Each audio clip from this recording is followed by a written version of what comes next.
Podcast. The Brutally Delicious Podcast. What's up, everybody? This is Dark Macek with Brutally Delicious, coming at you with a review of Fallujah's brand new album, Xenotaph. So here's a band where I'd heard the name a whole bunch, but never actually dug in until just right now. I always thought they were probably on the heavier side of stuff I would actually enjoy. I usually listen to power symphonic metal and also classic 80s stuff, Judas Priest. I don't often go into anything with death in the genre name, but I'm always open to new stuff, and I am really glad I gave this one a go because this album was incredible.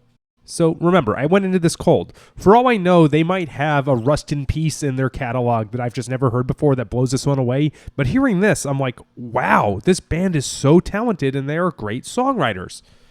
Something I'm always big on is songwriting, not just putting together 3 riffs and then a random solo that doesn't even need to be there. This band wrote really great songs. I confess one of my main aversions to a lot of stuff with death in the title is that it sounds kind of cookie cutter and Cookie Monster. This was not that.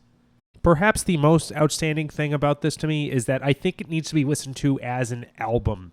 I have a couple standout tracks which I'll talk about, but I think it just flowed so perfectly. It sounded seamless. There was more than one time where the song switched and I didn't notice. And when I think about other albums like this, like Operation Mindcrime, I think deserves to be listened to as an album, I can point to it and say, The Needle Lies and Spreading the Disease are total standouts. This one, maybe there's 2, but I want to listen to the album again. The production on this is outstanding. The drums sound huge. The guitars sound so heavy, but in a great way, not in this comically distorted way. They cut through, but it fits. It just works. And the last thing, because I don't really know how to describe this style of music, is that I was reminded of when my friends used to really like The Faceless back in 2009, because I remember Planetary Duality was a huge album back then.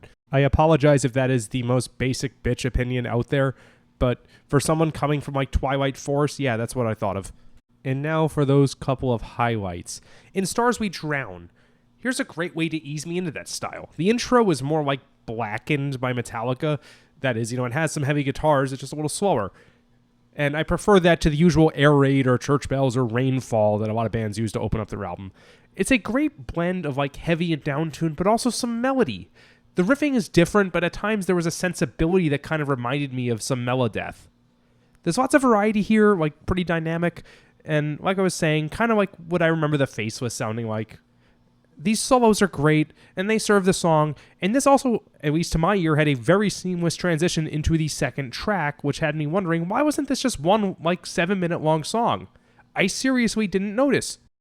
Labyrinth of Stone.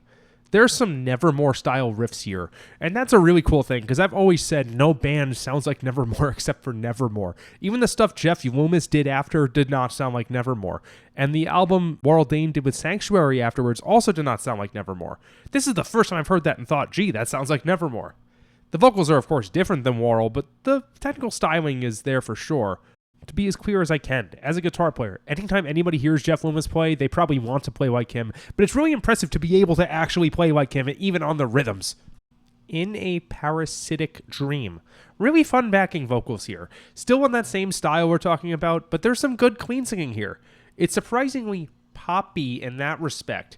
It's not as high, but I was kind of thinking, did Michael Anthony from Van Halen guest on this? No, it's not. Of course, it's not his voice, but it's that kind of styling, and it definitely adds a lot.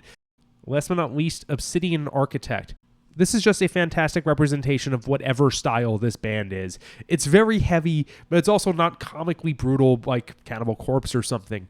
It's very dynamic. There's a whole lot going on. The drumming's impressive, but at times it's restrained. They pull back when they need to, and it's just painting this amazing sonic soundscape that was redundant as hell. Okay, so I gotta go back and listen to some more bands like this because maybe I am just being basic as hell and that this band has even better albums in their backlog. I don't know, but I am blown away. Feel free to let me know what I've been missing all these years or that there are other bands that sound more like this. I don't know. Metal Archives did agree with me. But if nothing else, thanks for this, guys, because this moment of me discovering this, just pure serendipity. Thanks. Rock on.